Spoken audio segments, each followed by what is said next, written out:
దయచేసి కూర్చోండి. Please be seated.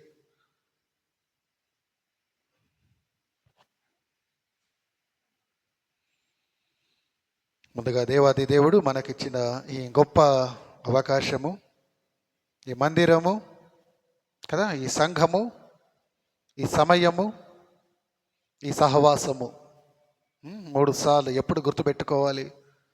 ఇచ్చిన సంఘమును బట్టి, సహవాసమును బట్టి, ఈ సమయమును బట్టి సర్వోన్నతుడైన దేవుడిని ఎప్పుడు కూడా మనము కృతజ్ఞతలు చెల్లించబద్ధులమై ఉన్నాము కనుక వ్యక్తిగతముగా అలాగే సంఘపక్షమున కూడా నేను దేవాది దేవుడికి వ్యక్తిగతముగా సంఘపక్షముగా కృతజ్ఞతాభివందనాలు తెలియజేస్తూ, నాతో పాటు ఈ ఆరాధనకు విచ్చేసిన మీ అందరికీ కూడా ప్రభువు పేరిట వందనాలు తెలియజేస్తూ మిమ్మల్ని ప్రేమతో ఆహ్వానిస్తూ ఉన్నాను. అందరూ బాగున్నారా? రైట్. సంతోషంగా ఉన్నారా? రైట్. పోయిన వారం ఏం ధ్యానం చేశాం? బహిరంగ స్తుతిలో దాగిన బలము కదా. అందులో దేవుడిని ఎలా స్తుతించాడు? ఆ కుష్ఠరోగి, సమరయుడైన కుష్ఠరోగి ఎలా స్తుతించాడు? సాగిలపడి కదా, సాగిలపడి స్తుతించాడు అని చెప్పుకుంటూ ఒక విషయాన్ని మనం నేర్చుకున్నాం. ఏంటి? చేతులెత్తి మన ప్రభువుకు మనం ఎప్పుడు కూడా కృతజ్ఞతలు తెలియజేయాలి, స్తుతించాలి కదా. ముందు ఆ మాటను చెప్పిన నేనే ఈరోజు ఆ పని చేశా. మర్చిపోయారా మీరు? వాక్యాన్ని గుర్తుపెట్టుకోండి. చిన్నప్పుడు స్కూల్కి వెళ్ళినప్పుడు ఏవైనా కొన్ని తొంటరి పనులు క్లాస్ రూమ్లో కదా చేస్తూ ఉంటాం. అటువంటప్పుడు మా టీచర్స్ మాకు ఇచ్చేవాళ్ళు ఒక పనిష్మెంట్. ఇటువంటి ఎండలో గ్రౌండ్లో మోకాళ్ళు వేయించేవాళ్ళు. ఎలా ఉంటుంది కదా, అది భరించరానిది. ముందే ఎండ వేడి, దానికి తోడు ఆ మోకాళ్ళలో గుచ్చుకుంటున్న ఇసుక లేదా చిన్న చిన్న రాళ్ళు. నాకు అనిపించింది, నేను ఈ క్రైస్తవ జీవితంలోనికి వచ్చాక అది నా ప్రార్థన సమయంలో నాకు ఎంతగానో ఉపయోగపడింది అనుకుంటున్నా. ఎందుకంటే నేను ఎన్నో పర్యాయాలు ఆ రీతిగా గ్రౌండ్లో మోకాళ్ళు వేసిన వాడినే చాలా విషయాల్లో.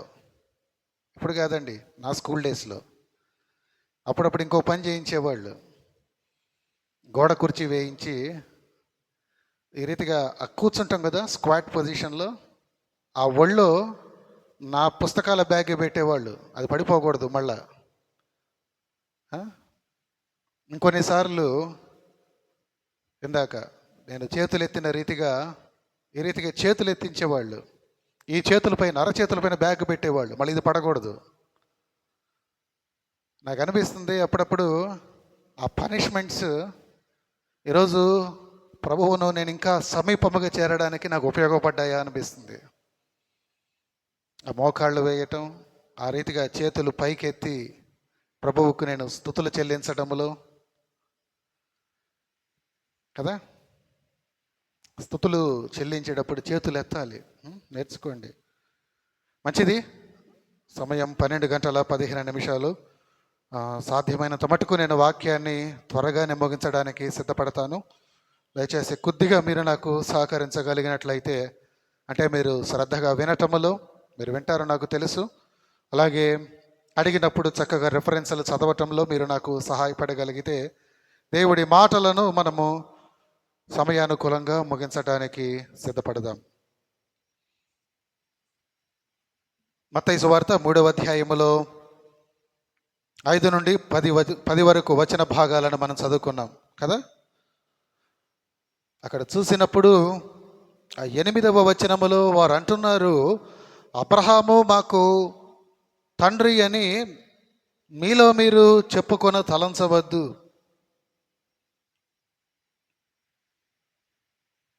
కదా. అక్కడ కూడి ఉన్న పరిసయ్యులను, సద్దూకయ్యులను, ఇంకా నువ్వు అనేకులు ఉన్నప్పుడు వారిని బట్టి ఆత్మదేవుడు లిఖితం చేయించాడు. యోహాను, బాప్తిస్మం ఇచ్చే యోహాను చేత. మీరు అలా అనుకుంటున్నారేమో. You please don't think. మీరు అట్లా అనుకోవద్దు. అనేక పర్యాయములు చాలామంది బైబిల్లో ఆయా సందర్భాలలో కదా వారు అబ్రహాము కుమారులని, అబ్రహాము సంతానమని చెప్పుకుంటున్నారండి. మొట్టమొదటిగా ఇక్కడ వీరి ప్రస్తావన చూసినప్పుడు వారు మారు మనస్సు లేకుండా కదా, ఎందుకంటే 6వ వచనములో చూస్తే తమ పాపములు ఒప్పుకొనొచ్చు యోర్దాను నదిలో అతని చేత బాప్తిస్మము పొందుచుండిరి. మారు మనస్సుతో కదా, వారి పాపములు ఒప్పుకుంటూ. కానీ వారి వెనకనే మరి కొంతమంది వచ్చి ఆ రీతిగా మారు మనస్సు లేకుండా వారు రక్షణ పొందాలని లేదా బాప్తిస్మము పొందాలని వారు సిద్ధపడుతూ ఉన్నారు కదా. చూడండి, అక్కడ బాప్తిస్మం ఇచ్చే యోహాను అనే మాట ఏంటి? అబ్రహాము మాకు తండ్రి అని మీలో మీరు చెప్పుకొన తలంచవద్దు, మారు మనస్సుకు తగిన ఫలము ఫలించుడి అన్నాడు. ఏమండి,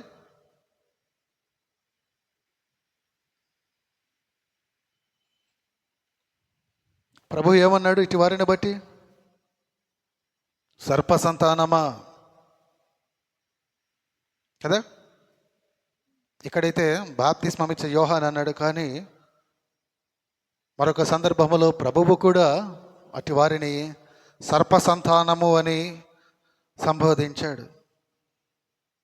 12వ అధ్యాయంలో పక్కనే చూడండి. మళ్ళీ మీరు ఎక్కడో అనుకునేరు కదా, నా మాటలు అనుకుంటారు లేనిపోంది. 12వ అధ్యాయం 34లో ఉన్నాయా? సర్ప సంతానమా, మీరు చెడ్డవారయ్యండి ఎలాగూ మంచి మాటలు పలుకగలరు అన్నాడు. ప్రభువు వారిని చెడ్డవారని పిలిచాడండి. మీరు సర్పములు వంటి వారు, మీరు సర్ప సంతానము, నరక శిక్షను మీరు ఎలాగూ తప్పించుకుంటారు అన్నాడు. అదే మత్తయి సువార్తలో 23:33లో ఉంటుంది ఆ మాట. 23వ అధ్యాయం 33వ వచనములో చూడండి, వారి స్థితి ఎలా ఉందంటే చెడుతనము కదా.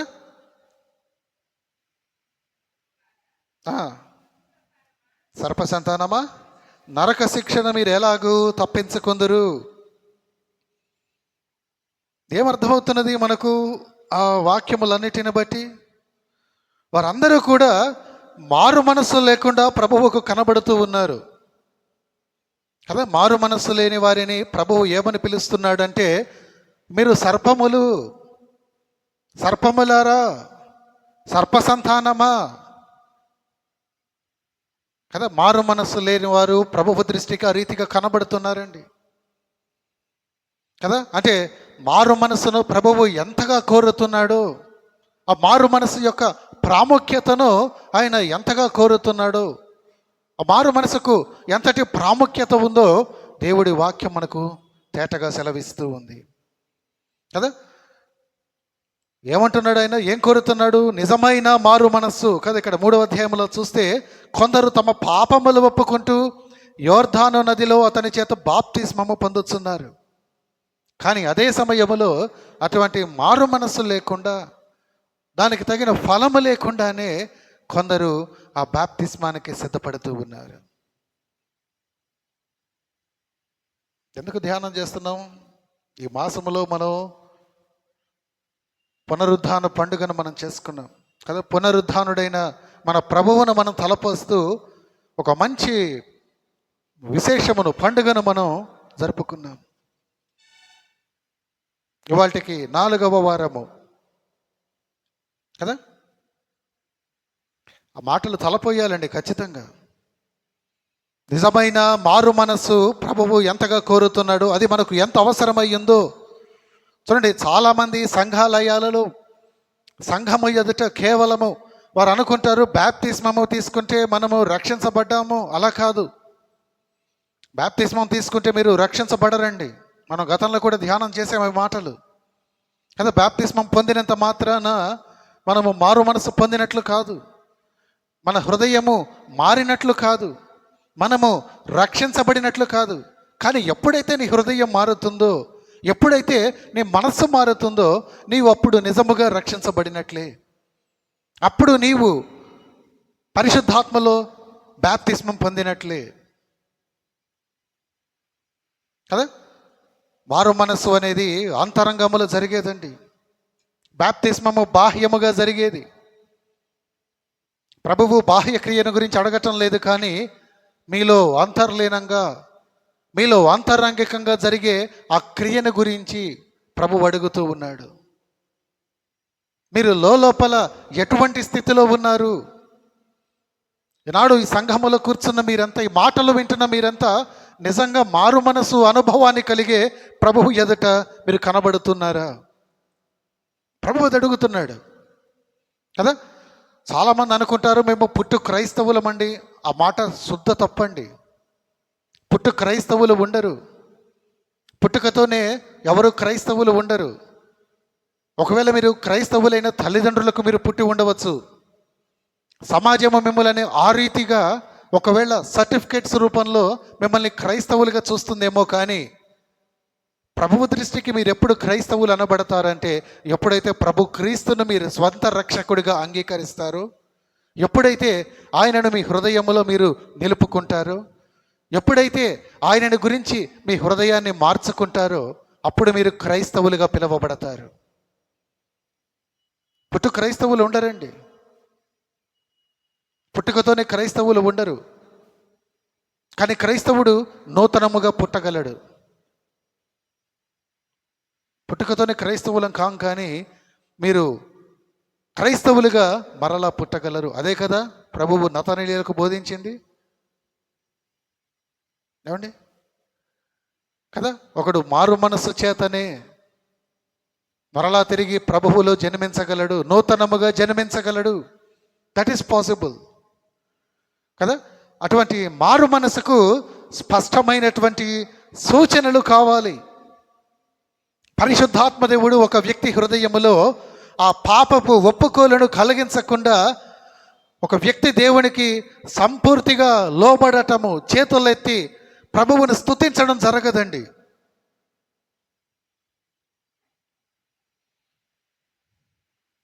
చూడండి, అందుకే మీరు చూసినప్పుడు ఒక విషయాన్ని మనం చూడగలం. అపోస్తలుల కార్యముల గ్రంథంలో 2వ అధ్యాయంలో అక్కడ ఒక సందర్భం జరుగుతుంది. అపోస్తలుల కార్యముల గ్రంథం 2వ అధ్యాయం 37వ వచనంలో మీరు చూసినట్లయితే, వారు ఈ మాట విని హృదయములో నొచ్చుకుని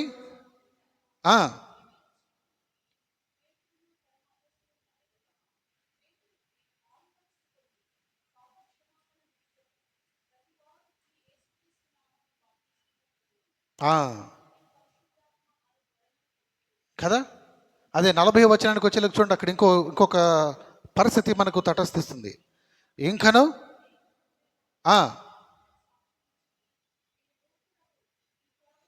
మీరు మూర్ఖులకు ఈ తరము వారికి వేరై రక్షణ పొందుడని వారిని హెచ్చరించెను. ఏం జరిగింది అక్కడ?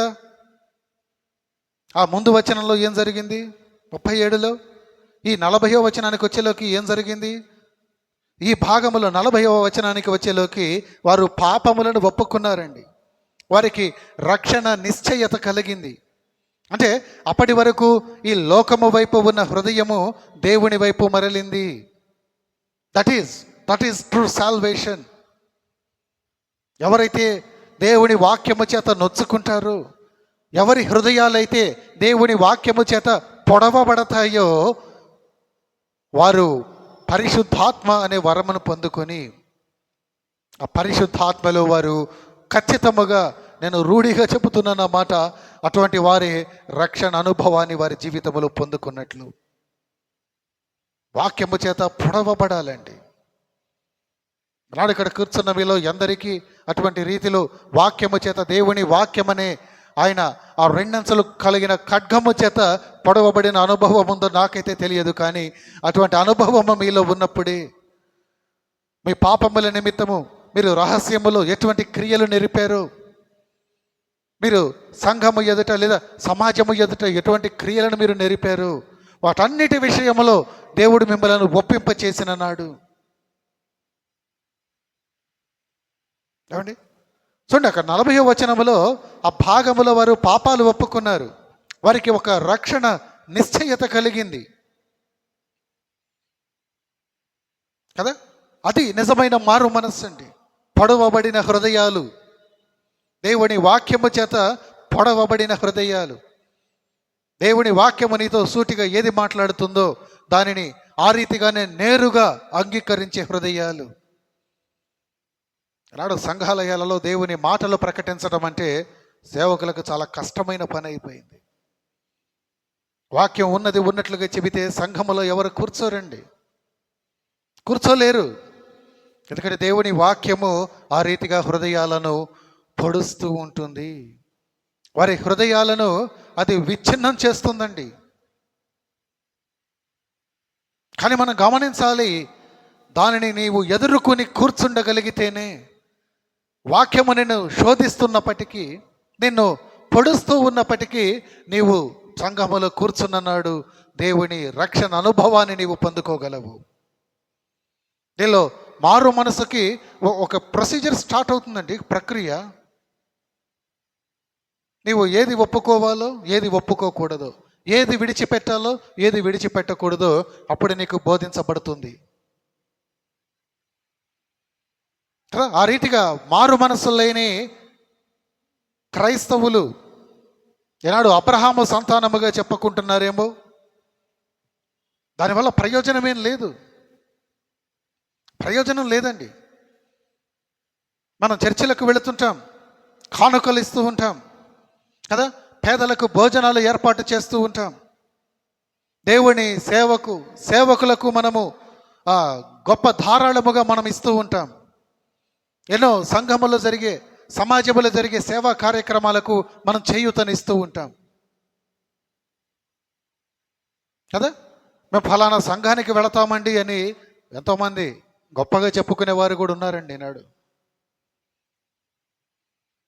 నిజమే, గొప్ప గొప్ప సంఘాలకు వెళతారు, కానీ ఇంకా వారిలో పాత వాసన కదా, విగ్రహారాధపు ఆ క్రియలు వారిలో పరిపూర్ణముగా మాసిపోవు. ఏమండి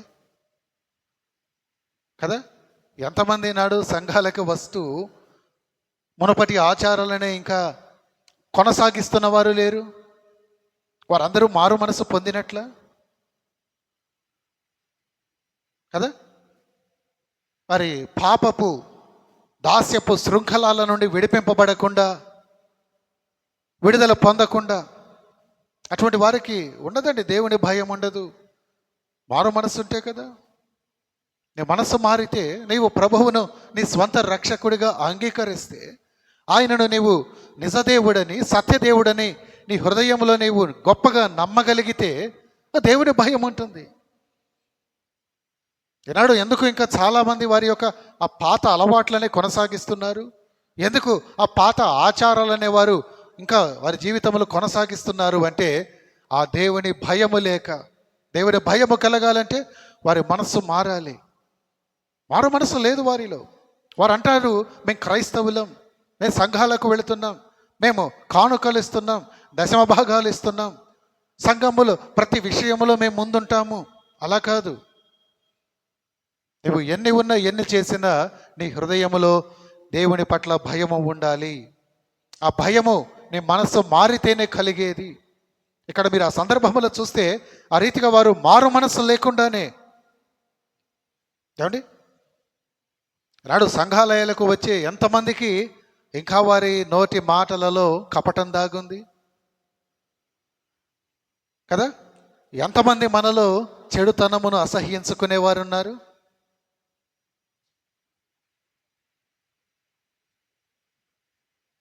కదా. మనం అనుకుంటుంటాం, చెబుతుంటాము సంఘానికి మనం ప్రభువును నమ్మాము అని, కానీ వాస్తవానికి మనకున్నంత ఈర్ష్య కదా, మనకున్నంత అసూయ ప్రభువును ఎరగని వారికి కూడా ఉండటం లేదు. గమనించాలండి, మారు మనసుకు తగిన ఆ ఫలము మన జీవితాలలో ఉండాలి. ఆ మార్పు ప్రభువు కోరుతూ ఉన్నాడు. అటువంటి వారిని దేవుని వాక్యం గద్దిస్తున్నది. నీవు అబ్రహాము సంతానమని సంతానమని తలంచవద్దు. నువ్వు అబ్రహాము సంతానం అని చెప్పుకోకు కదా. ఒక మంచి వ్యక్తిని మీకు చూపించనా బైబిల్లో? లూకాసు వార్త 19వ అధ్యాయంలో ఉంటాడు ఒక వ్యక్తి. ఎవరు? నేను మళ్ళీ తీసుకుంటానమ్మా. లూకాసు వార్త 19వ అధ్యాయంలో ఒక వ్యక్తి మనకు అక్కడ తారసపడతాడు. ఇప్పుడు నేను చెప్పిన ఈ మాటలన్నీ కూడా ఆ వ్యక్తి జీవితంలో చూడొచ్చండి కదా. ఈ పాటకు అర్థమై ఉంటుంది. ఎవరతను? జక్కయ్య కదా. అతని గురించి రాయబడిన మాట, అందుకు యేసు, ఇతడును అబ్రహాము కుమారుడే. ఎందుకనగా, ఎందుకు? భౌతికంగా అతడు యూదుడనే, అబ్రహాము సంతానమనే. అందుకు కాదు ప్రభు పలికింది, అందుకు కాదండి. నేడు నీ ఇంటికి ఆ రక్షణ వచ్చిందని ప్రభువు ఎందుకు పలికాడు అంటే అందుకు కాదు కదా. మీరు గమనించినప్పుడు చూడండి, అతని జీవితంలో ఎటువంటి మార్పు నొందాడు అంటే, అతడు ప్రభువును రక్షకుడిగా అంగీకరించాక, ప్రభువు ఆయన గృహములో తన పాదము మోపాక అతని స్థితి ఎలా మారిందంటే, అతడు అప్పటి వరకు ఎవరి దగ్గరైతే అత్యధికంగా పన్ను వసూలు చేశాడో వారందరికీ కూడా రెండింతలుగా మూడింతలుగా చెల్లించినట్లుగా లేఖన భాగం చెబుతూ ఉంది. అదండి వాక్యము చేత పొడవబడిన వారు, వాక్యము చేత పట్టబడిన వారు, వాక్యము చేత కొట్టబడిన వారు. అది మారు మనస్సు. ప్రభు అడుగుతున్నాడు, అటువంటి స్థితిలో నీవు ఉన్నట్లయితే నీవు నిజముగా అబ్రహాము సంతానమే. మారు మనస్సుకు తగిన ఫలమును నీ జీవితంలో నీవు చూడాలి, సంఘము చూడాలి, ప్రభువు చూడాలి. ఇంకొకరిని చూద్దామా? ఇంకొకరు ఉన్నారు, అబ్రహాము కుమారులని చెప్పుకుంటూనే మరొకరు ఉన్నారు. లూకాసు వార్త 16వ అధ్యాయంలో చూడండి. లూకాసు వార్త 16వ అధ్యాయం 25వ వచనములో, అందుకు అబ్రహాము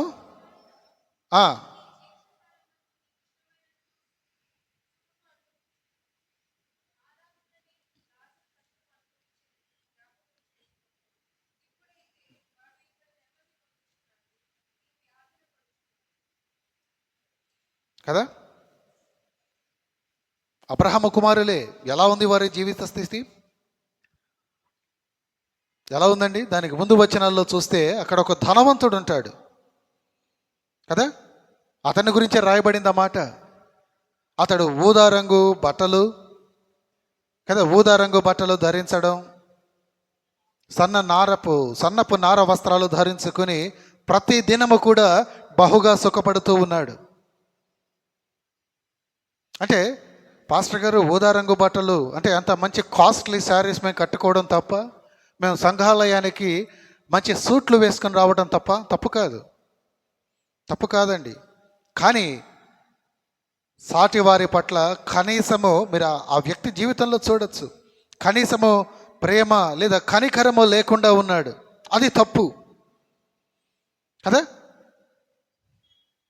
అంటే జీవితకాలం అంతా కూడా ఇష్టం వచ్చినట్లు జీవించువారు కూడా అబ్రహాము కుమారులేనా?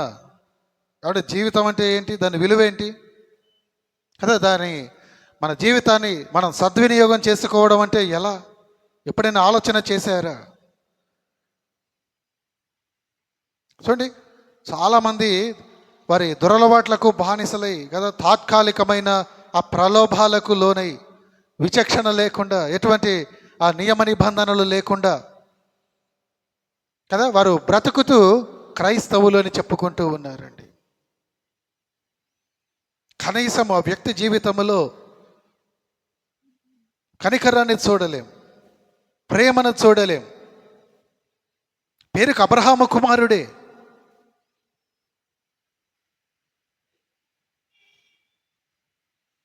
కదా. కానీ తన ఇష్టానుసారంగా, దేవుని ఇష్టము చొప్పున కాకుండా, ప్రేమ నిండుకొనిన వాడై, కనికరము కలిగిన వాడై కాకుండా తన ఇష్టము చొప్పున నడుచుకుంటున్నాడు. చెప్పుకుంటున్నాడు మళ్ళా తాను అబ్రహాము సంతానమేనని.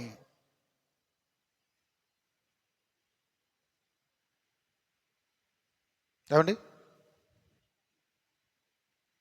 కదా దేవుని వాక్యము మన తప్పిదాలను సరిదిద్దుకోవాలని చెబుతూ, క్రీస్తు కొరకు మనము ఇష్టపడి బ్రతకాలని చెబుతూ ఉంటే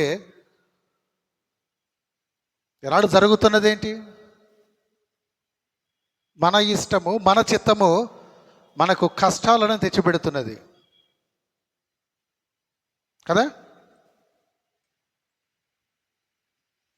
కానీ గమనించండి, ఎప్పుడైతే మన ఇష్టాలను సిలువ వేసి తండ్రి అయిన దేవుని చిత్తానికి మనల్ని మనం అప్పగించుకుంటామో అప్పుడు మనము నిజముగా అబ్రహాము సంతానమని పిలువబడతాం. Then you will be called as the descendant of Abraham. అప్పుడు ఎనాడు నీ ఇష్టాన్ని నీవు సిలువ వేసావా, లేదా ఇంకా నీ ఇష్టంగానే ఇంకా నీకు నచ్చినట్లుగానే బ్రతుకుతూ ఉన్నావా? ఏమండి, ఫస్ట్ సినారియోలో ఏం జరిగింది? మారు మనసు లేకుండా వారు అబ్రహాము సంతానమని చెప్పుకుంటున్నారు కదా. నిజంగా మారు మనసు లేకుండా వారు బాప్తిస్మం తీసుకుంటూ మేము రక్షణ పొందాము అనే ఒక అనుభవాన్ని వారు చెప్పుకుంటూ వారు అబ్రహాము సంతానమని చెబుతుంటే ప్రభువు అక్కడ గద్దిస్తున్నాడు. అలా కాదు, నీకు మనస్సు మారాలి, నీ మనస్సు మారాలి. ఒకప్పటి నీకు ఇప్పటి నీకు నేను వ్యత్యాసము చూడాలి. I should notice the difference. ఒకప్పుడు నువ్వు ఎలా ఉన్నావు, ఇవాళ ఎలా ఉన్నావు. ఇక్కడికి వచ్చేలోకి తనకిష్టం వచ్చినట్లుగా జీవిస్తూ అతను అబ్రహాము సంతానముగా చెప్పబడుతూ ఉన్నాడు కదా. కానీ నేను ఇందాకే చెప్పా, మన ఇష్టాన్ని మనము సిలువ వేసి ఎప్పుడైతే దేవుని చిత్తానికి మనం అప్పగించుకుంటామో అప్పుడు మనము దేవుడికి ఇష్టలుగా. ఏమంటే నిజంగా దేవునికి కూడా ఇష్టాలు ఉంటాయా? ఉంటాయా అనుకుంటున్నాం కదండి. ఇప్పుడే చెప్పుకుంటున్నాం కదా, ఏమని?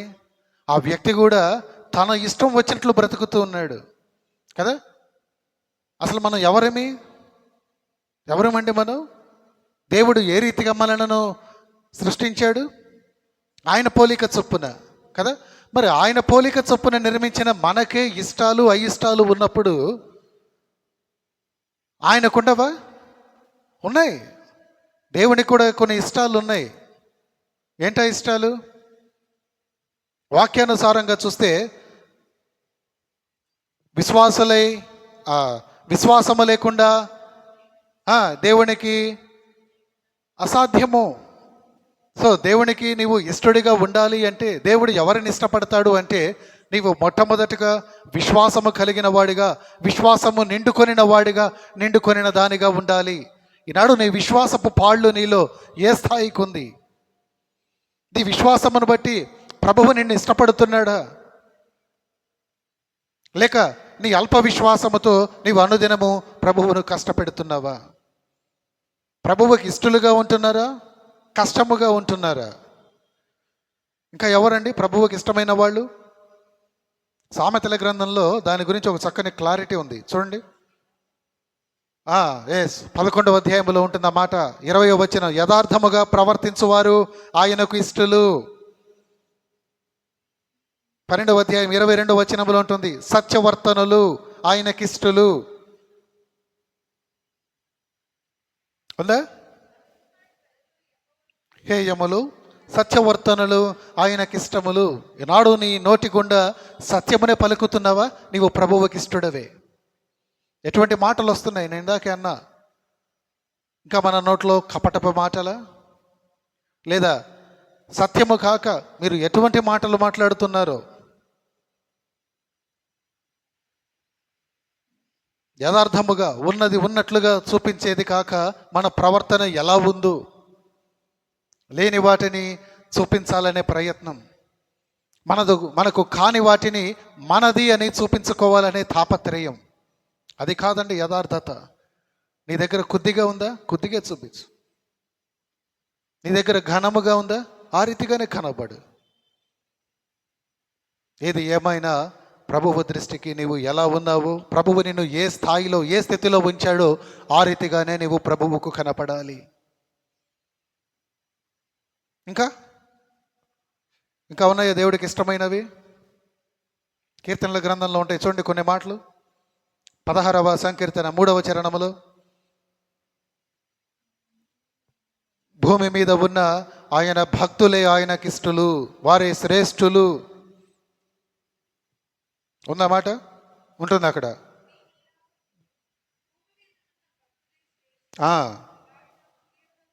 కదా, 51:16లో ఉంటుంది. విరిగిన నలిగిన మనసు కలిగిన వారు ఆయనకు ఇష్టులు.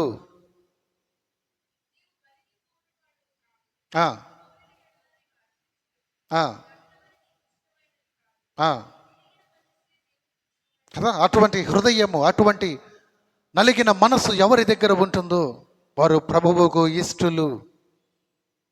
అన్నిటిని మించి మనందరికీ చాలా ప్రాముఖ్యమైన మాట, ఇష్టమైన మాట రోమియోలకు రాసిన పత్రికలో ఉంటుంది చూడండి, 14వ అధ్యాయంలో 18వ వచనములో, క్రీస్తునకు దాసుడైన వారు దేవుడికి ఇష్టులు.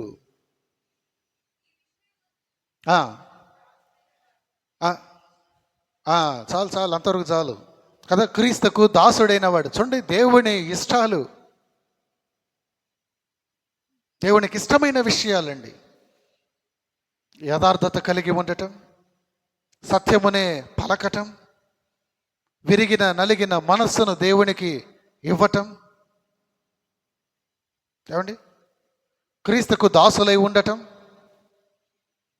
మొత్తముగా ఆ రీతిగా అటువంటి భక్తి చేసేవారే, అటువంటి భక్తులే శ్రేష్ఠులు, వారే నాకు కేవలము ఇష్టమని దేవుడు పలుకుతూ ఉన్నాడు కదా. అదండి, మీకు ఇష్టం వచ్చినట్లుగా ఆ ధనవంతుడు జీవించిన రీతిగా ప్రేమ కనికరము లేకుండా, అది కాదు. మన ఇష్టాల చొప్పున నడుచుకుంటూ మన ఇష్టం వచ్చినట్లు బ్రతకటం, అది కాదండి దేవుడికి ఇష్టమైంది. నీ ఇష్టాలను సిలువ వేసి దేవుని ఇష్టాల చొప్పున నీవు నడుచుకుంటేనే నీవు దేవుడికి ఇష్టడవు. నీవు దేవునికి అబ్రహాము సంతానముగా కనపడువాడవు. ఆ రీతిగా నీవు దేవునికి అబ్రహాము సంతానముగా కనబడుతూ ఉన్నావా?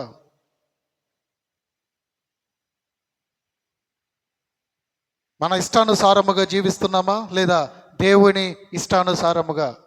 ఎలా ఉంది మన జీవితం? మనం చెప్పుకుంటాం మనం అబ్రహాము సంతానము, మనం క్రైస్తవులమని, అది కాదు. ఇంకొక కేటగిరీని చూద్దాం, 3వ కేటగిరీ. యోహాను రాసిన సువార్త 8వ అధ్యాయంలో చూడండి, 33. యోహాను 8:33లో, వారు మేము అబ్రహాము సంతానము, మేము ఎన్నడూను ఎవనికిని దాసులమై ఉండలేదే,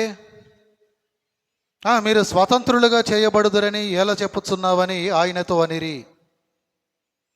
అందుకు యేసు, పాపము చేయు ప్రతివాడును పాపమునకు దాసుడని మీతో నిశ్చయముగా చెప్పుచున్నాను అన్నాడు. అంటే చాలామందికి సహజంగా దాసత్వము అనగానే ఏం గుర్తొస్తుంది? కదా, ఐగుప్తు చెరలో ఇజ్రాయేలీయులు జీవించిన వారి దైనందిన జీవితం అండి. పాపం చాలా దయనీయమైన స్థితిలో దాసత్వములు బ్రతికారు కదా. కానీ చూడండి, దాసత్వము 2 రకాలు. ఆ దాస్యమును గురించి పక్కన పెడితే, ఇక్కడ ఈ సందర్భములో చెప్పబడిన మాట, రాయబడి ఉన్న మాటను చూస్తే, ఈనాడు మన అనుదిన జీవితాలలో మనం చూసినట్లయితే 2 రకాల దాసత్వములు మనకు కనబడుతూ ఉన్నాయి. ఒకటి, పాపము నుండి విడిపింపబడకుండా పాపములోనే ఉండటం. 2, పాపము నుండి విడిపించబడి తిరిగి మరలా దాసత్వములోనికే వెళ్ళటం. 2 రకాలు. పాపము నుండి విడిపించబడకుండా, నీ మునుపటి జీవితము నుండి నీవు విడిపించబడకుండా, నీ పాత అలవాట్ల నుండి, పాత జీవితము నుండి నీవు విడిపించబడకుండా జీవించడం ఒక రకమైన పాపం అయితే, ఒక రకముగా పాపపు దాస్యములో ఉన్నట్లయితే, రెండవది, ఆ పాపము నుండి, ఆ జీవితము నుండి నీవు విడిపించబడి తిరిగి మరలా అటు వెళుతున్నావు కదా, అది ఇంకొక రకమైన దాస్యము. చాలామంది క్రైస్తవులలో ఈ 2వ రకానికి, 2వ కోవకు చెందిన వారిగా ఈనాడు కనబడుతూ ఉన్నారు. ఏమండి? కానీ మనం ఒక విషయాన్ని గుర్తుపెట్టుకోవాలి. గలతీయులకు రాసిన పత్రిక 5వ అధ్యాయం 1వ వచనంలో తెలపబడినట్లు 5:1 ఉన్న రీతిగా ఏముంది అక్కడ? కాబట్టి మీరు స్థిరముగా నిలిచి మరలా దాస్యమను కాడి క్రింద చిక్కుకొనడి. చిక్కుకోవద్దు. మీరు చిక్కుకోకుండా స్థిరముగా ఉండాలి. పూర్వపు దినాలలో, ఈ బైబిల్ దినాలలో చూసినట్లయితే, ఈ మన ప్రభువు దినాలలో, ప్రభువు కంటే ముందు నుండి కూడా ఈ బానిసల వ్యాపారం జరిగేదండి. బానిసల వ్యాపారం జరిగేది కదా. ఒక బానిసను చూడండి, ఎవరైనా ఒక ₹1,00,00,000, చిన్న అమౌంట్ కాదు కదా, ₹1,00,00,000 చెల్లించి ఒక ధనవంతుడు ఒక బానిసను కొనుక్కుని కదా తన ఆస్తి అంతటి మీద అధికారం ఇస్తే అది విడిపించబడినట్ల? అలా కాదు. అది మరలా తిరిగి ఏమైంది? మరొక రకంగా దాస్యంలో ఇరుక్కున్నట్లయింది కదా. అవునా కాదా? ఉదాహరణకు యోసేపు జీవితాన్ని చూడండి. అతని అన్నలు ఆయనను గుంటలో వేశారు. అడుతుగా వెళుతున్న మిథ్యానీయులు ఏం చేశారు? వారు వర్తకులు ఏం చేశారు? ఆయనను బయటకు తీసి ఇష్మాయేలు వారికి అమ్మేశారు కదా. వారేం చేశారు? పోతిఫరుకు కదా, ఐగుప్తులో వారు పోతిఫరుకు ఆయనను అమ్మివేశారు. ఇప్పుడు పోతిఫరు దగ్గర యోసేపు బానిసగా దాస్యములో ఉన్నట్లా లేదా విడిపించబడినట్లా? దాస్యమేనండి. అది కూడా అతని ఇంటి మీద విచారణకర్తగా ఉన్నప్పటికీ అది ముమ్మాటికి దాస్యమే. గమనిస్తున్నారా మీరు? రోమీలకు రాసిన పత్రిక 8వ అధ్యాయం 15వ వచనాన్ని చూడండి ఒకసారి.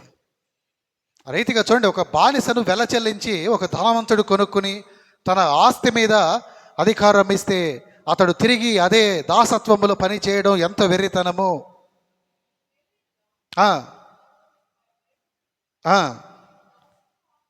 మీరు దాస్యమును ఆత్మను పొందలేదు కదా అని పౌలు భక్తుడు అంటున్నాడు అక్కడ కదా. చాలు కదా.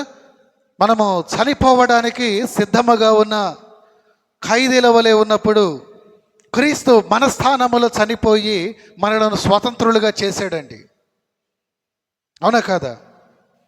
మరలా మనం ఆ దాస్యము, ఆ పాపమనే దాస్యపు కాడి క్రింద చిక్కుకోవడం ఎంత వెర్రితనంగా ఉంటుంది మన జీవితాలలో. అది ఎంత పిచ్చి పనిగా ఉంది. అలా జరగకుండా మనం గమనించుకోవాలి. పాపమునకు దాసులైన అబ్రహాము సంతానమండి.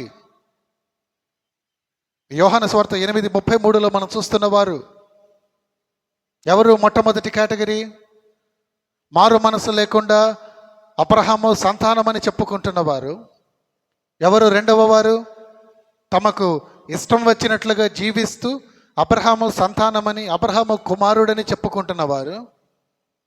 వీరైతే పాపమునకు దాసులై అబ్రహాము కుమారులని చెప్పబడుతున్నవారు కదా. మీరు పాపమనే దాస్యము క్రింద, కాడి క్రింద చిక్కుకుని, కానీ దేవుని వాక్యం చెబుతుంది నీవు స్వతంత్రుడవు, నీవు విడిపించబడ్డావు, నీవు విమోచించబడ్డావు. నీవు మరలా చిక్కుకోకుండా నీవు పదిలపరచుకో, జాగ్రత్తగా చూసుకో. ఎందుకండి ఆ పాపము కింద దేవుడు అంత వాక్యం అంత రూఢిగా మనకు చెబుతుంది?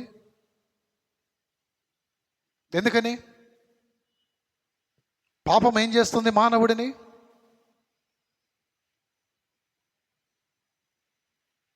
ఏం చేయదా? మరణము, ఇంకా అంతేనా? చూడండి, పాపము మనిషిని లేదా మానవుడిని ఎన్ని రకాలుగా పతనం చేస్తుందంటే, మొట్టమొదటగా పాపము మానవుడిని దేవునికి దూరం చేస్తుంది. రెండవది నీ హృదయములో సమాధానమును దొంగిలిస్తుంది.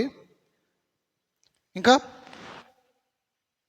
సమాజములో నీ సాక్ష్యాన్ని పాడు చేస్తుంది, చేయదా? ఇంకా ఇంకా పాపము ప్రతీకారము కోరుతుంది, ప్రతీకారం తీర్చుకుంటుంది. ఇంకా పాపము అనైక్యతను కదా కుటుంబములో సంఘములో ఐక్యపరుస్తుందా? అనైక్యతను కలుగ చేస్తుంది. ఇంకా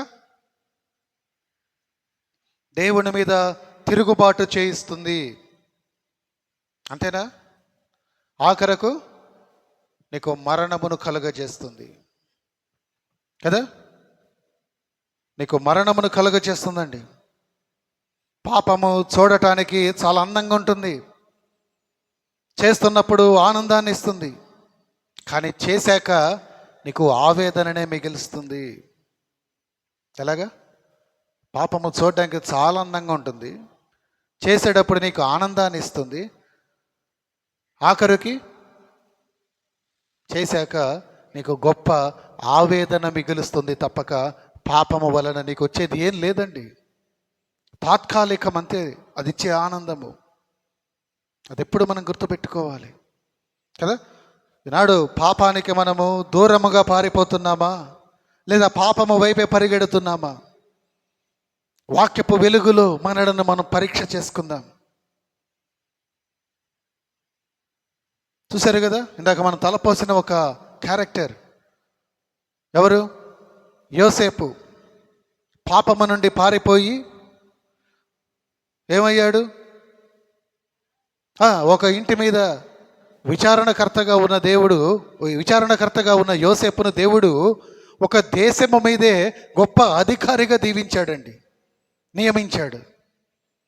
పాపము నుండి నీవు పారిపోగలిగితే నీ ఆశీర్వాదము ఎంత ఘనముగా ఉంటుందో మనం చూస్తూనే ఉన్నాం. మళ్ళీ మనం ప్రతిరోజు లేదా ప్రతి సందర్భములో పాపములో పడుతూనే ఉన్నాం. అంటే నా ఉద్దేశం ఆ యోసేపు లాగానే కాదు. పాపం అంటే దేవుని ఆజ్ఞను వ్యతిరేకించటం, తిరస్కరించటం.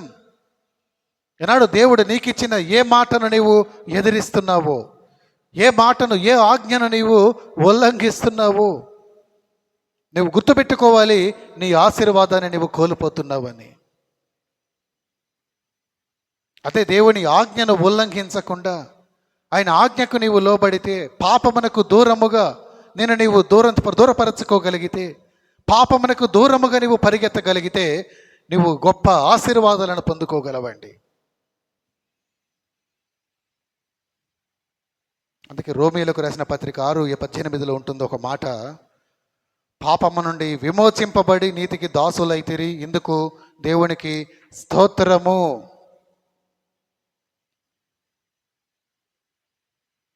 ఉందా మాట? నీతికి దాసులైతిరి, ఇందుకు దేవునికి స్తోత్రము కదా. చూసారా? మారు మనసు లేని అబ్రహాము కుమారులు, తమకిష్టం వచ్చినట్లు జీవించిన అబ్రహాము కుమారులు, పాపమునకు దాసులైన అబ్రహాము కుమారులు, ఇంకా ఇంకా ఇదే యోహాను సువార్త 8లోనే, ఇదే 8వ అధ్యాయంలో 37లో చూడండి. మీరు అబ్రహాము సంతానమని నాకు తెలియను, అయినను మీలో నా వాక్యమునకు చోటు లేదు. ఇప్పుడు వీరి కేటగిరీ ఏంటి?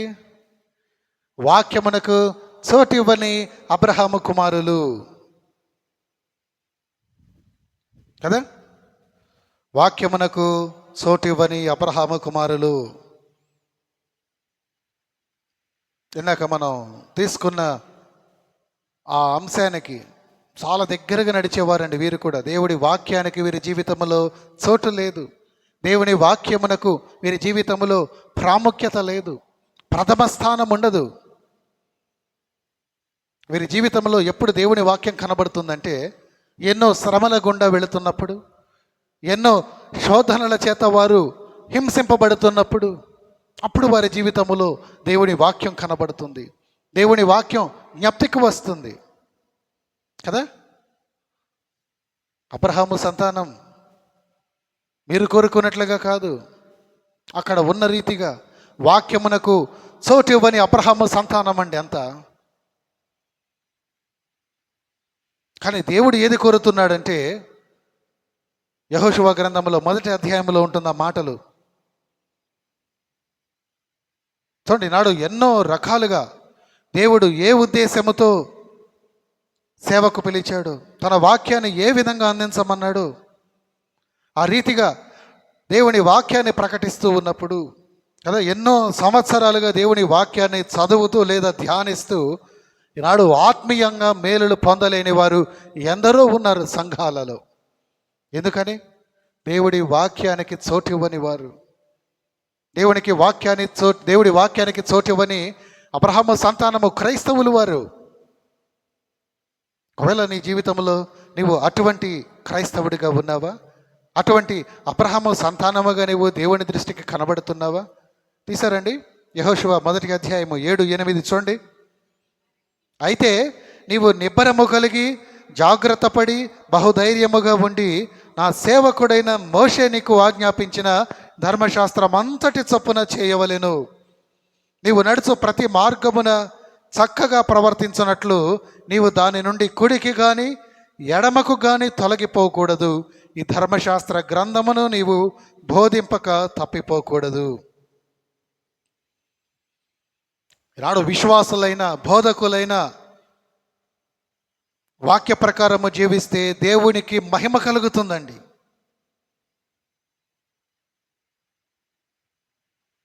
కానీ ఈనాడు విశ్వాసంలో కానీ కొన్ని పర్యాయములు బోధకుల్లో కానీ దేవుని వాక్యానికి చోటివ్వని వైనాన్ని మనం చూస్తున్నాం. అందుకెంతో విచారపడాలి. చూడండి, ఈనాడు జరిగే చాలా మటుకు సభలలో కూడా క్రూసేడ్ మీటింగ్స్లో కదా దేవుని వాక్యానికి తప్ప మిగిలిన అన్ని విషయాలకండి. దేవుడిని మహిమపరచదని నేను చెప్పట్లేదు, కానీ దేవుని మహిమపరచడము అంటే కేవలము పాటలతోనే కాదు, ఆయన వాక్యమును వెల్లడి చేయడముతో, వెల్లడవుతున్న వాక్యమును అంగీకరించే హృదయాలతో దేవుడు మహిమపరచబడతాడు. ఈనాడు అటువంటి మహిమ దేవునికి కొరవైపోయింది. చూడండి, అందుకే చాలా మటుకు స్వస్థత సభలని పేర్లు ఎక్కువగా ఉంటాయి. అంటే స్వస్థపరచడానికేనా ఆ సభలు? అలా కాదు కదా, గమనించాలండి. చూడండి, కీర్తన 37-31లో ఒక చాలా శ్రేష్టమైన మాట ఉంటుంది. ఆ మాట మనం గుర్తుపెట్టుకోవాలి. వారి దేవుని ధర్మశాస్త్రము వారి హృదయములో ఉంది, వారి అడుగులు జారవు. ఉందా? సామ్ 37:31 ఉన్నది, జారవు. అలాగే 138:2 చూడండి.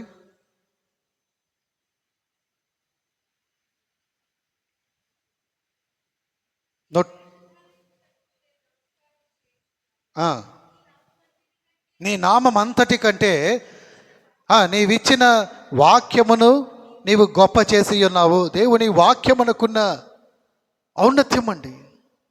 ఏంటి దేవుని వాక్యము? మన ప్రభువు, మన యేసుక్రీస్తు అండి, మన ప్రియ ప్రభువు. దేవుడు ఘనపరిచాడు కదా, ఆ వాక్యం అదే చెబుతూ ఉంది. ఆయన కంటే కుమారుడిని ఘనపరిచాడు. కుమారుడిని ఘనపరిచేవాడిని ఆయన ఘనపరుస్తాడు, ఆయన ఆశీర్వదిస్తాడు. ఆయన కుమారుడిని అంటే ఆయన వాక్యమును హృదయములో నింపుకొనిన వారి అడుగులు జారవు అని దేవుని వాక్యం చెబుతూ ఉంది.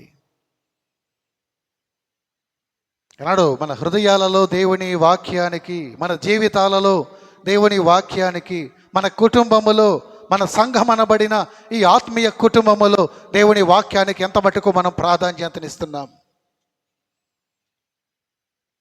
వాక్యమునకు చోటివ్వక మనము అబ్రహాము సంతానమని, క్రైస్తవులమని అనబడితే దేవుడు అందుకు ఒప్పుకోవటం లేదండి. ఆ రీతిగా నీవు క్రైస్తవుడిగా ఉన్నావా? వాక్యమునకు చోటియ్యక నీవు అబ్రహాము సంతానమని పిలువబడుతున్నావా?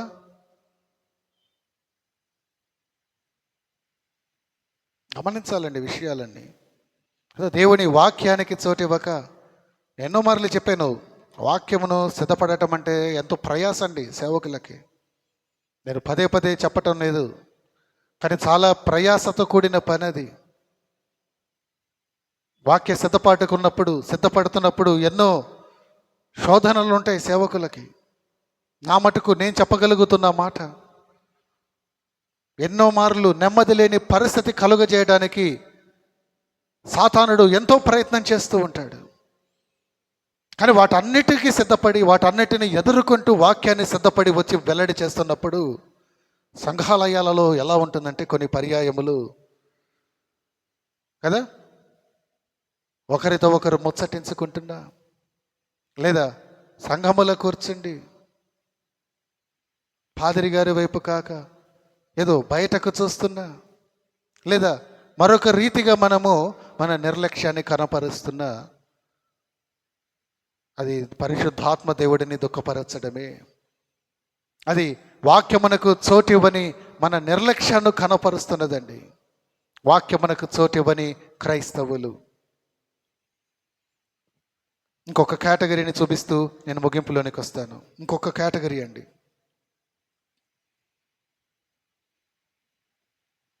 ఇదే యోహాను సువార్త 39 చూడండి, 33, 37, ఇప్పుడు 39.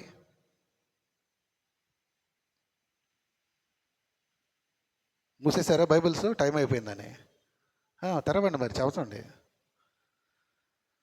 యోహాను 8:39, యోహాన్లోనే ఉన్నాం.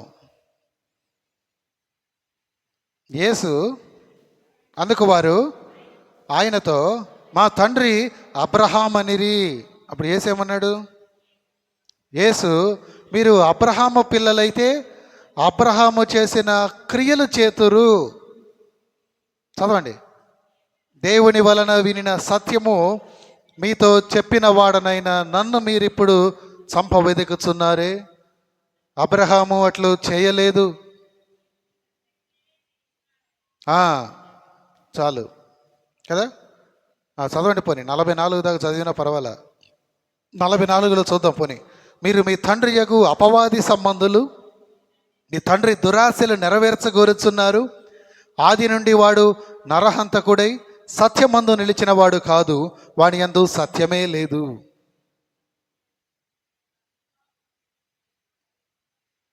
చాలండి కదా. ఏమంటున్నాడు ప్రభువు అక్కడ? మీరు అబ్రహాము పిల్లలైతే ఆ క్రియలు మీలో లేవు. ఏంటి అబ్రహాములో మనకు కనబడిన క్రియ? దేవుని మాటకు విధేయుడై విశ్వాసము చొప్పున నడవటం. అటువంటి విశ్వాసపు నడక ఈనాడు మన ఆత్మీయ జీవితంలో ఉందా అండి? చెబుతుంటాం పైకి కదా, కానీ ఉండదా నడక? క్రియలు లేని విశ్వాసము మనది, లేక విశ్వాసము లేని క్రియలు మనవి. రెండు కూడా వ్యర్థమైనవే, మృతమైనవే.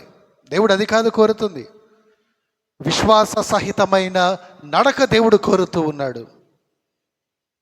మీరేమో విశ్వాస రహితులుగా ఉంటారు. విశ్వాస సహితంగా దేవుడు ఉండమంటే మేము విశ్వాసరహితంగానే ఉంటాం. అంటే విశ్వాసం మాకు అక్కర్లేదండి. We walk according to on our own belief. నాకు మా వాడి మీద నాకు నమ్మకం ఉందండి. నాకు నా ఆలోచన, నా జ్ఞానము నన్ను ఎప్పుడు మోసం చేయదండి.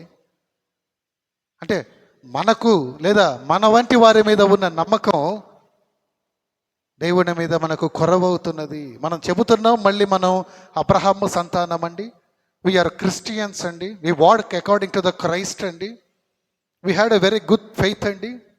అది కాదు కదా. విశ్వాసము లేని క్రియలు ప్రాణము లేని శరీరము వంటివి. అంటే మృతమైనదే కదా. చూడండి, అది ఒక మృతదేహముతో సమానం. అబ్రహాములోని విశ్వాసము అతని క్రియలతో కార్యసాధకమైంది. అతడు మొదట విశ్వసించాడు, అయితే మీరు చూసినట్లయితే ఆ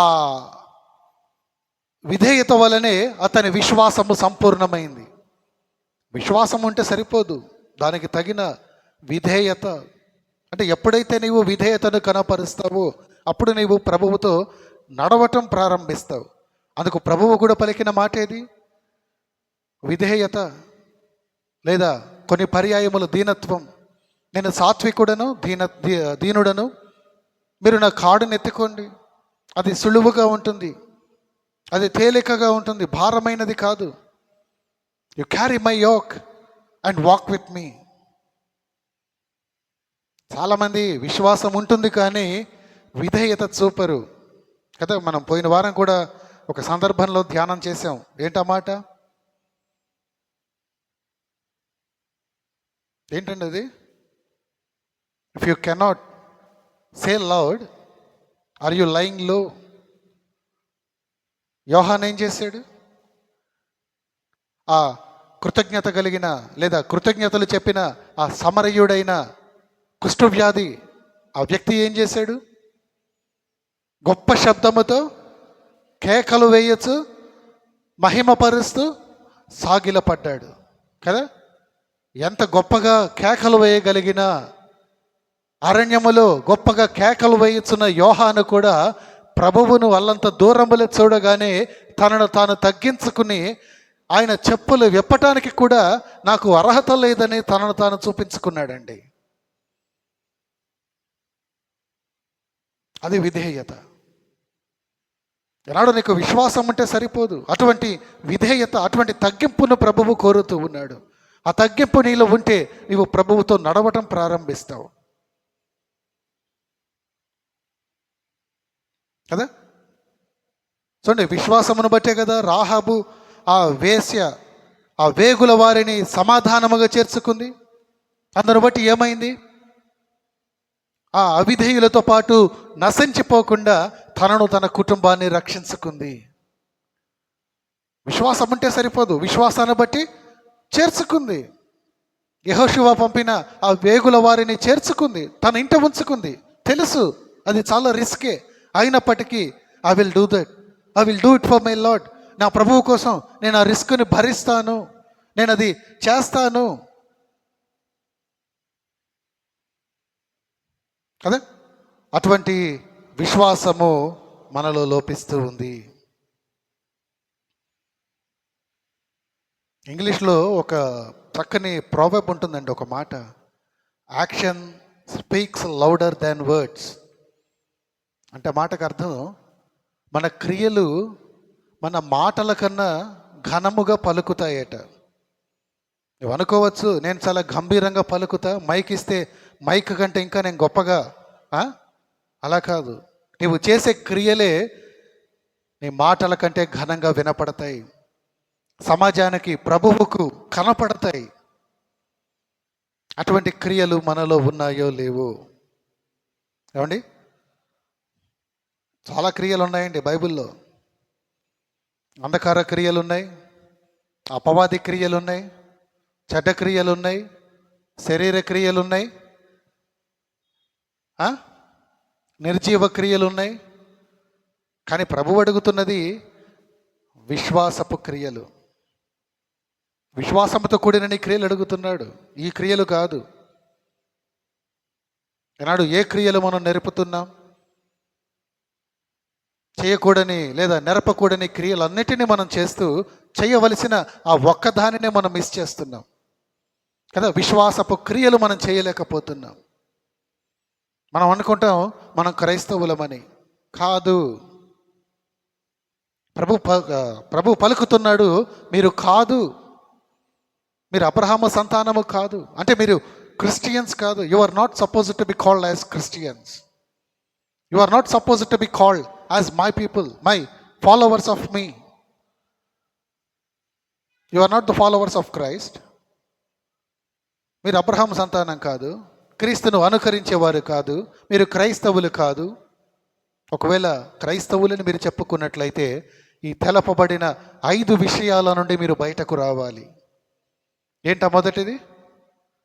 నెమరు వేసుకుందాం, ఒక్కసారి నెమరు వేసుకుంటూ ముగింపులోనికి వెళదాం. చెప్పండి. మారు మనసు లేకుండా మనము అబ్రహాము సంతానమని పిలవబడము. ఇంకా మనకు నచ్చినట్లుగా ఇష్టానుసారముగా జీవిస్తూ మనము అబ్రహాము సంతానమని పిలవబడము. ఇంకా పాపమునకు దాసులై అబ్రహాము సంతానమని పిలవబడము. ఇంకోటి, వాక్యమునకు లోబడక వాక్యమునకు చోటివ్వని మనము అబ్రహాము సంతానమని పిలవబడము. ఆఖరుది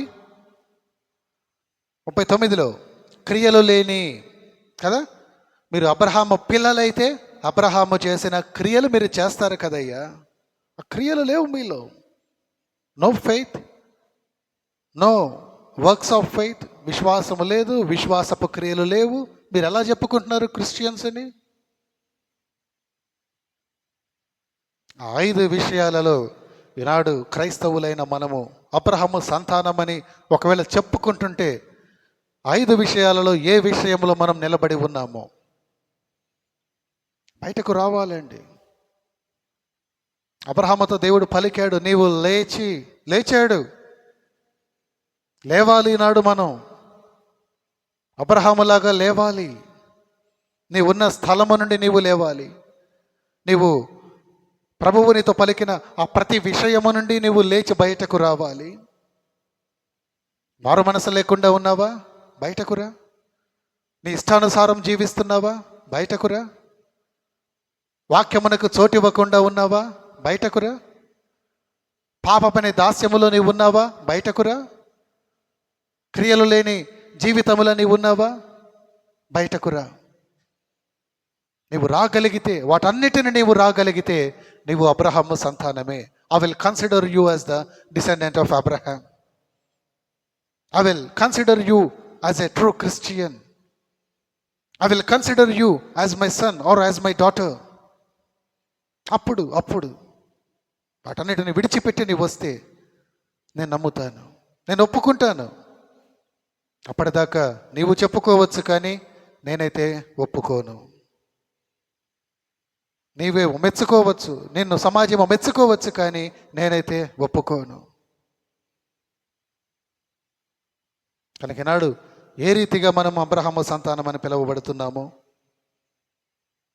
ఆ ప్రతి విషయము నుండి మనము బయటకు వస్తూ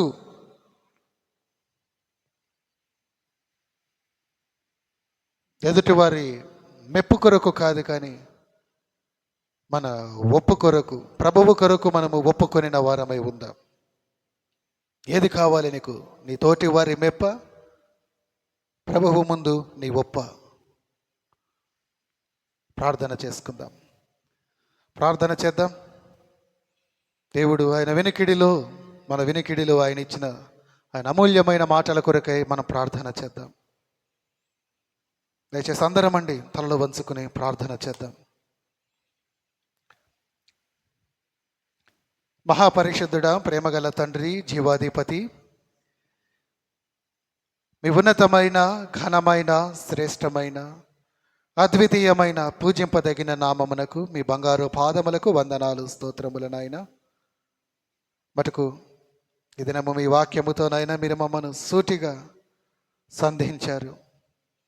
అవును తండ్రి, మీ ఆత్మ చేత మీరు మమ్మను మొదటగా బంధించి, మీ వాక్యము చేత మీరు మమ్మను సంధించి, మీరు మాకిచ్చిన అమూల్యమైన మాటల కొరకై మీకు వందనాలు చెల్లిస్తూ ఉన్నాం. అయ్యా, ఎన్నో దినాలుగా, ఎన్నో సంవత్సరాలుగా మేము అబ్రహాము సంతానమని, క్రైస్తవులమని మేము విర్రవీగుతూ ఉంటే, అయ్యా మమ్మను మేము మీ వాక్యపు వెలుగులో సరి చూసుకొనుటకు మీరు ఇచ్చిన గొప్ప ధన్యత, ఈ అవకాశమును బట్టి మీకు వందనాలు. ఇంకా నాయన, మా జీవితంలో మారు మనసుకు చోటు లేకపోతే, మా ఇష్టమని నెరవేర్చుకుంటుంటే, ఇంకా నాయన పాపమనే దాస్యము క్రింద మేము చిక్కుకొని ఉంటే, పాపమనగానైనా మీ ఆజ్ఞకు అవిధేయత, మీ మాటకు లోబడని తత్వము, అటువంటి స్థితి మాలో ఉంటే, మీ వాక్యమునకు చోటు ఇవ్వకుండా ఉంటే, క్రియలు లేని విశ్వాసము లేని క్రియలలో మేము ముందుకు కొనసాగుతూ ఉంటే, అవును ప్రభు, మీరిచ్చిన ఈ మాటలు, ఈ సమయమును బట్టి మమ్మల్ని మేము సరి చేసుకోవటానికి మా ఎడల మీరు కనికరపడండి. ఇవ్వబడిన మాటలు మీ బిడ్డల హృదయములలో నిలిచి, అవును తండ్రి, మీ వాక్యము చేత పొడవబడిన వారు నిజముగా రక్షణ అనుభవములోనికి నాయన వారు సిద్ధపడ్డారు. తాము రక్షింపబడ్డాము అనే ఒక గొప్ప అనుభవాన్ని నాయన వారి జీవితంలో చూశారు. అటువంటి అనుభవమునైనా మా జీవితాలకు మీరు కలుగచేయండి. మేమున్న స్థలము నుండి లేచి అయ్యా మీ సన్నిధిలో, మీ స్థలములోనైనా మేము నిలబడటానికి అయ్యా మా అడుగులనైనా మీరు స్థిరపరచమని వేడుకుంటూ ఉన్నాం. ఆ రీతిగానైనా మేము చెప్పుకోవటం కాదు, సమాజము చెప్పటం కాదు, మీరు చెప్పాలి. మేము నిజముగా అబ్రహాము సంతానమైన మీ బిడ్డలమే, మా విశ్వాసమును బట్టి అబ్రహాము సంతానమై ఉన్న క్రైస్తవులమే అని మీరు ఒప్పుకోవాలి. తండ్రి ఎదుట మీరు ఒప్పుకోవాలి. ఆ రీతిగా మా జీవితాలను మీరు సరిచేయమని మమ్మల్ని అందరినీ మీ నమ్మకమైన హస్తాలకు అప్పగించుకుంటూ ప్రభు యేసు నామమున ప్రార్థిస్తున్నాము తండ్రి. ఆమేన్, ఆమేన్.